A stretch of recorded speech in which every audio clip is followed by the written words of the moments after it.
we're going to start looking at complex numbers. Well, it's nothing new in reality because you've been dealing with complex numbers your whole life. They just weren't called complex numbers. Solving quadratics, why is it an issue? Very simple quadratic equation here, x squared plus 1 equals 0. And up until now we would have said, oh hang on, there's no solutions. Well actually there are solutions, it's just that there's no real solutions.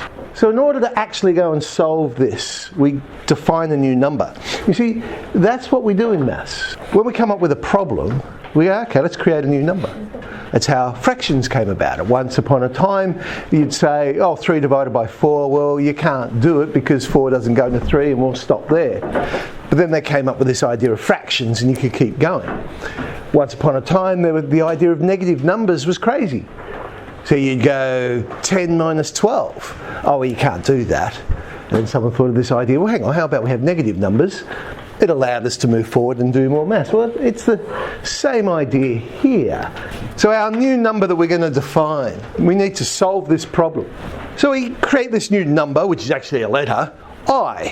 I for the imaginary number. It's actually, in reality, it's not an I. It's actually the Greek letter iota. So it's actually the Greek letter iota we use for imaginary number. The more correct definition though is I squared is -1 rather than I is the square root of -1. Subtle difference, but I squared is -1. That now allows us to go and solve this equation. Because we can say, oh well, we've got plus or minus the square root of -1 plus or minus I. We have a solution. So let's talk a bit more about complex numbers. We have two parts of a complex number.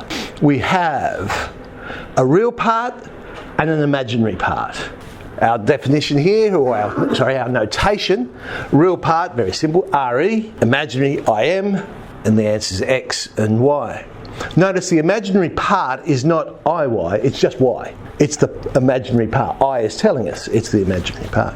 So if I have 3 plus 5i, we simply say, well, the real part is 3, the imaginary part is 5. So we have these two pieces. I said that you've been dealing with complex numbers your whole life, and you have. See, these are the ones we haven't seen. When the real number is equal to 0, so there is no real part, well, that's an imaginary number. That's what we haven't been dealing with. Add some simple examples there. Square root of 3i minus 6i, anything I. But you've been dealing with these ones where the imaginary part is equal to 0. And they are our real numbers. Ooh, some example of real numbers. 3/4 pi e minus 4. Every complex number has a complex conjugate. Now we've seen that word conjugate before, we saw it with surds. Not a coincidence, because when you think about it, I is a surd. It's the square root of -1. So it has a complex conjugate. But the difference here, when we were dealing with surds, it was okay to change the sign on the bit that didn't have the square root, and we still called it a conjugate. When we're talking about complex numbers, it has to be the imaginary part that's changing sign. The conjugate to x plus iy is x minus iy. No. If our complex number is -2 minus root 7i, then its conjugate is -2 plus root 7i. As I say, we've been dealing with all the real numbers. That's what we're used to. Real numbers. Why are they called real numbers? Because they can be placed on the number line, because the actual name of the number line is the real number line. The symbol for real numbers is R. Notice it's the hollow R. Now inside there we have our rational numbers, and that's symbolized with Q, so the hollow Q.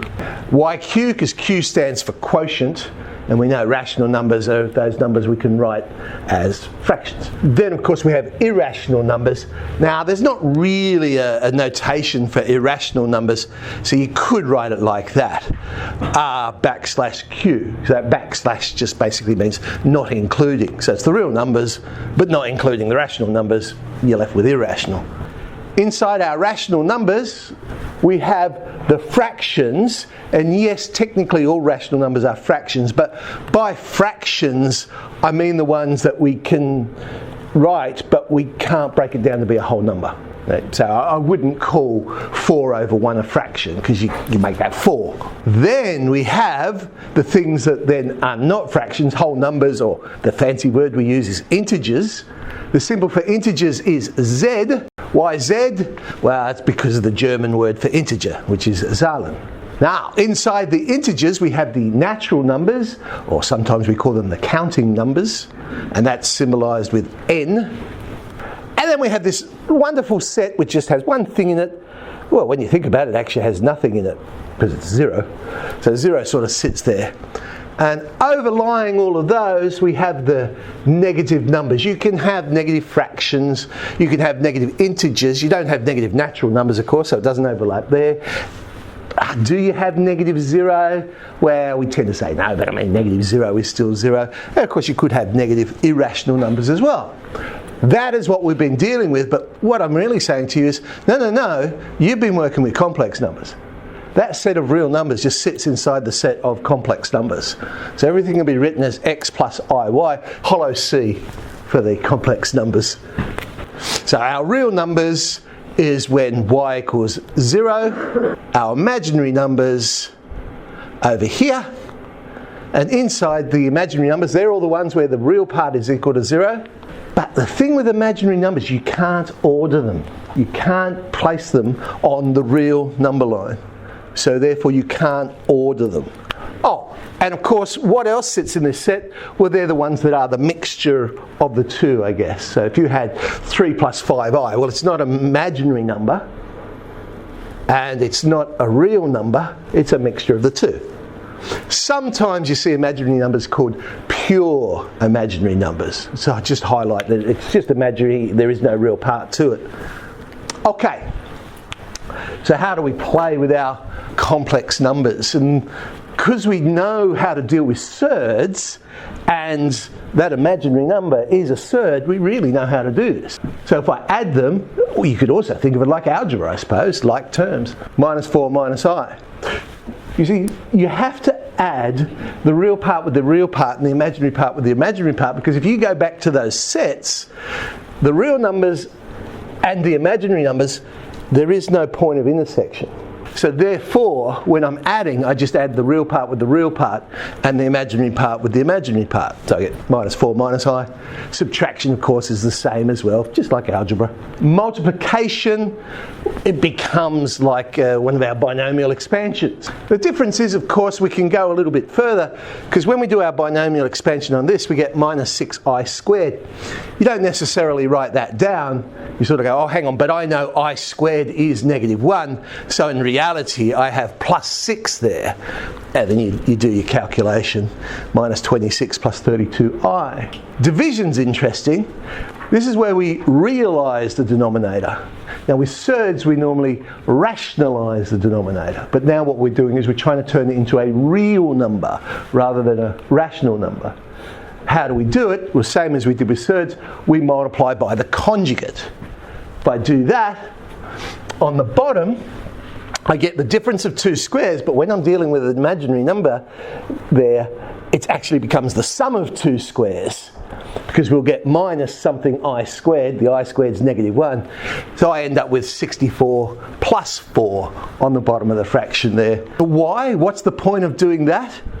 I guess for comparison and things like that, we like that denominator to be a real number. We always try and put the imaginary part on top. So unlike with surds, where I'm perfectly fine with leaving, sine 45 as 1 on root 2, I'm perfectly fine with that. But unlike that, when it comes to our complex numbers, no, we'll always write it with a real number in the denominator. Just some basic ideas of playing with the conjugates though, because it can be very useful.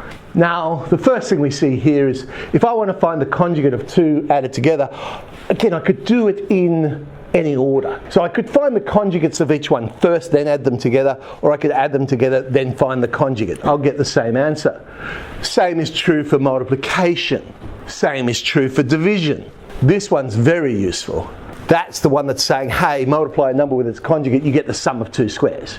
You get x squared plus y squared, the real part squared plus the imaginary part squared. And if you want to find the reciprocal of a complex number, if I just multiply top and bottom by the conjugate, because that's essentially what we do, I end up with the conjugate on the top of the fraction over that sum of 2 squares on the bottom of the fraction. Okay, so if I want to find the reciprocal of this one, I go, well, it's the conjugates on the top, the sum of the two squares on the bottom. I've got my reciprocal.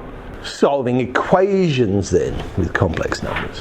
The real numbers, the imaginary numbers, there is no point of intersection. So if I'm saying two complex numbers are equal, then it must be that the real part is equal to the real part and the imaginary part is equal to the imaginary part. And so I actually have two little equations to go and solve. So something like this. Well, a couple of ways I could approach it. I could expand the left-hand side and then equate real and imaginary. I could divide both sides by 2 plus 3i, realise the denominator, then equate it. Which way did I go? I decided to expand the left-hand side out first. So now I can look at it and say, well, the real part, 2x minus 3y, must equal the real part 4. The imaginary part, 3x plus 2y, must equal the imaginary part negative 2. Simultaneous equations. We can go and find what x is and then substitute back in y. Notice it's simply solving an equation here. It's not saying what is x plus iy. It's actually just, well, what is x, what is y? So I'll just answer the question like that. X is 2/3, y is 16 on 13. Simultaneous equations. Just because I've now got imaginary numbers in there, the rules do not change. If I want to eliminate, I want to make the coefficient of either the z or the w the same thing. So I chose to make the coefficient of w the same thing. So I multiply the second one by 2. We do our subtraction and I get that z is 2/3 plus 5/3 I. Again, the rules are still the same. Now I'll substitute back in to get what w is. So playing around with that, there we go. I eventually get what w is. So none of our rules of maths change just because we've got this new number. I mean, the rules are still the same. Okay, so the first exercise there is playing around with these new numbers.